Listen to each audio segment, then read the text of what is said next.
Hey guys, what is up? My name is Landon, and welcome to the Jersey Zone. The first round of the Stanley Cup playoffs is finally done, and what a first round it was. We had historical upsets, away teams doing a lot better than they usually do, and now for the second round here, we have three new matchups that we've never seen in the playoffs before, and I think that's a ton of fun, super unpredictable, and just the fact that the most recent team to win a Stanley Cup that's still actually alive in these playoffs is the Carolina Hurricanes, who won theirs back in 2006. That means we're either going to see a fan base that has not celebrated a cup in a while, or maybe even a new fan base that has never seen a cup celebrate. I think that is so cool, a ton of fun. I'm just super excited to see how the rest of the playoffs play out here, but what I'm going to do in this video is I'm going to take a quick look at my round one predictions, see how well I did. Spoiler alert, not very good. I did quite bad actually on a lot of my predictions, and then I'll go through each individual series in round two and give you guys my predictions on who I think is going to win each series. And I'll also leave timestamps in the description down below, so if you don't want to see a particular topic, either you don't care about my round one predictions or you don't care about a particular series, then you can just skip it using the timestamps there. But before we do get into all of that, if you guys are new to the channel and you like hockey content, please make sure to hit subscribe. I would really appreciate it. Alright, let's take a look at my round one predictions and compare them to what actually happened. Now, I'm not going to talk about each series individually in this video because I might make a video talking about that and like kind of going in depth with each individual series, although I'm not actually sure if I will do that, because if I am going to do that, I probably should do it pretty quickly here, but I don't know if I really want to. I don't know. We'll have to see. Either way, let's take a look at the Western Conference first, starting us off with the Winnipeg Jets versus the Vegas Golden Knights. I guess the Golden Knights would win that series in 6. They won it in 5, so I was just one game off there. And the same thing with the Edmonton Oilers and LA Kings series. I guessed Edmonton would win that in 7. They actually won it in 6, so I guess both teams right, just not the number of games, so pretty good there. However, after those two picks, I pretty much just fall off of a cliff because the Colorado Avalanche and Seattle Kraken series, I guess the Avalanche would win that in 5. Well, Seattle won that, and they won that in 7, so I was completely wrong there. And then in between Dallas and Minnesota, I thought Minnesota would win that series in 6. Dallas actually won that in 6, so I guess I got the number of games right, just not the right team. And then we can go to the Eastern Conference, and once again, I did not do well in the Eastern Conference. The Boston Bruins and the Florida Panthers, I guess Boston would beat them in 5. Well, Florida came back, completely shocked everyone, and won that in 7. Although I did pretty good with my Toronto and Tampa pick, I guess Toronto would win that in 6 games, and they won it in 6 games, so I was very happy about that one. I got it right. Once again though, with the other two series, didn't do very well. The Carolina Hurricanes and the New York Islanders, I thought the Islanders would win that in 7. Carolina won it in 6, and then the New Jersey Devils and the New York Rangers, I thought that would go to 7 games, which I did get that right. However, I predicted the Rangers would win that. Instead, the Devils actually won that, and they won it pretty handily with a 4-0 win. So overall, I went 3 for 8 on my predictions. Yeah, that's pretty bad. Not very good at all, but hopefully in round 2 here, maybe I'll do a little bit of a better job predicting the winner. At least I hope that is the case, so let's go ahead and get into that. Okay, let's start off my round 2 predictions, taking a look at the only series that I actually correctly predicted would happen, and that is the Vegas Golden Knights and the Edmonton Oilers. You have a ton of different angles you can kind of take a look at with this series here. Of course, this is the first time both of these teams are meeting in the Stanley Cup playoffs, so that is a ton of fun. And then you also have that 2015 angle as well, where you have the number 1 draft pick in Connor McDavid and the number 2 draft pick in Jack Eichel going up against each other, so this is going to be super entertaining. With the Vegas Golden Knights, I am quite interested to see how well they play in game 1 because they have had a little bit more rest than the Edmonton Oilers. Not too much, I think it's only like 2 days or something like that, but I'll also say this, I don't think Winnipeg really kind of put up a huge fight against Vegas, where LA put up a much bigger fight against the Edmonton Oilers, and that was a lot closer of a series. I'm not really quite too sure if that's going to hinder or help the Vegas Golden Knights in this series. We'll have to kind of see. On the Edmonton side, of course, their power play was so dominant in that series against the Kings, and also, you know, the regular season as well, as it was an historic power play in the regular season. But Vegas really needs to stay out of the box in this series, because if they don't, it could absolutely kill them and lose them the series here, because the power play percentage for the Edmonton Oilers in their series against the Kings was a 56.3%. That is just dominant. And the penalty kill percentage for the Vegas Golden Knights in their series against the Jets was a 58.3%. That is just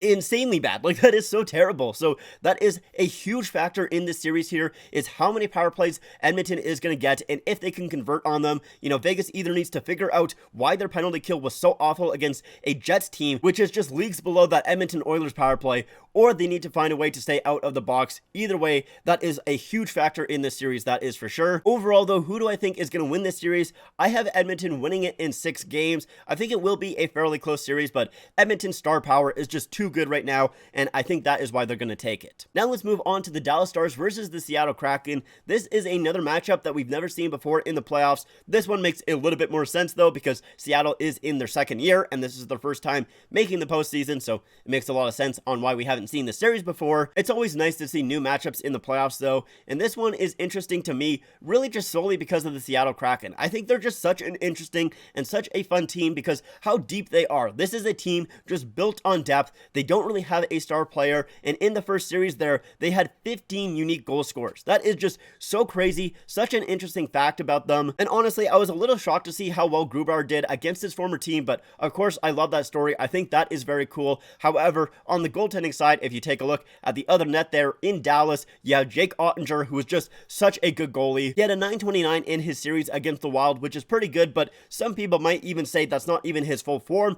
and he could play better because he has played better in previous series. So I am a little bit nervous for the Kraken because I'm not quite too sure if, because they don't really have a star player, if they're not going to be able to solve Ottinger, or if that wave after wave of offense is going to make it a little bit more easy for them. I'm not really quite too sure. I'll be interested to see that and how it plays out over the series here. On the Dallas forward group though, they of course are not as deep as Seattle, but they do have a lot more high scoring offense, like Rope Hintz, who had 12 points in his series against the Wild. You also have Jason Robertson. Like, they do have a lot more star power up there because they are the Stars, but no, they do have a lot more, star guys there. This is definitely a series that I'm going to pay close attention to because I want to see how all of that plays out. And for me, who I think is going to win this series, I want to say Dallas because I kind of do think that they might. However, I'm going to have Seattle pulling it out once again. Another magic trick for the Seattle Kraken. I have them winning in 7 games. Let's move along to the Eastern Conference, starting us off with the Carolina Hurricanes and the New Jersey Devils. Now,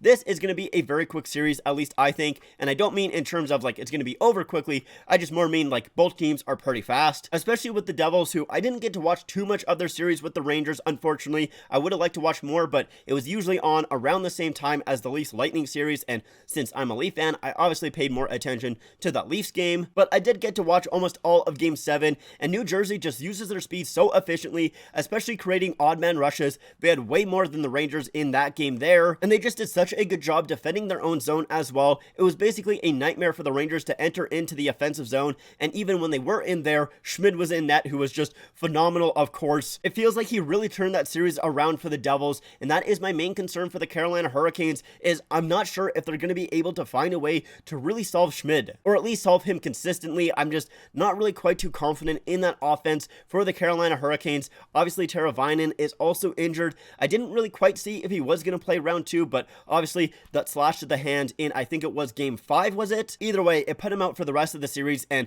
I don't really think that he is going to come back for round 2, although we'll have to see. But yeah, really my only concern with the Hurricanes is their offense. I think their defense and their goaltending is fine. Freddie Anderson is maybe the only person that I would be a little bit concerned about, just because, I'm a Leaf fan, so I've experienced Freddie Anderson in playoff series before, but he did pretty well in the only game that he was in, which was Game 6. So just for me and how uncertain I am with that Carolina offense, I do have the New Jersey Devils advancing in this series, and I have them winning in 6 games. Finally, though, our last series is the Toronto Maple Leafs and the Florida Panthers, a series that most people did not predict. Some people did expect Toronto to actually advance, but it was still a little bit of a surprise since it's their first time since 2004. On the other side, the Florida Panthers, most people did not think they were going to get past that Boston Bruins team, who was just, historically good, especially after Boston had that 3-1 series lead, but the Panthers did not give up, and they came back from that 3-1 deficit to win the series. So now there's kind of like that, kind of comeback Cats energy, like the Panthers used to have. What was it, last season or the season before? Can't really quite remember, but, in a previous season, that was kind of their nickname because they came back so often late in games games, and they kind of had that in that series. Now, this is another interesting matchup because this is another matchup that we've never seen before in the playoffs. The Panthers and the Leafs have never faced up against each other. The only matchup that we've seen before in this round 2 is that Carolina and New Jersey matchup, which happened back in 2009. So that's even been a very long time since we've seen that happen before. So this is just going to be such a fun round. I am so excited for it. But going back to this Toronto and Florida matchup, I am super nervous about this one. And to be completely honest, it might be a little bit of a hot take in Leafs Nation, but I would have rather Boston over Florida. I think we just know Boston a little bit better, like the Leafs players know Boston a little bit better, and I know they have embarrassed us in years past, obviously 2013 being the main one, but even in 2018 and 2019, we faced them and we lost both times, but I feel like those series were a lot closer and the Leafs weren't too far away from beating those teams. And with the additions that the Leafs made this year, I feel like we could have beat the Boston Bruins. I really do think that they could have, and just having the chance to beat them would have been so great. Slaying that dragon would have been awesome, but now we have the Florida Panthers, and I'm just super afraid of this team because they are super hot right now. They've been playing playoff hockey for like months now, and they just came back from a 3-1 series deficit. This is a team that is confident in itself. They know what to do, and they just won't give up. You cannot give this team a second of daylight because if they do, the Panthers will take it. And the Leafs are kind of known for sleeping a little bit during some periods, during some games,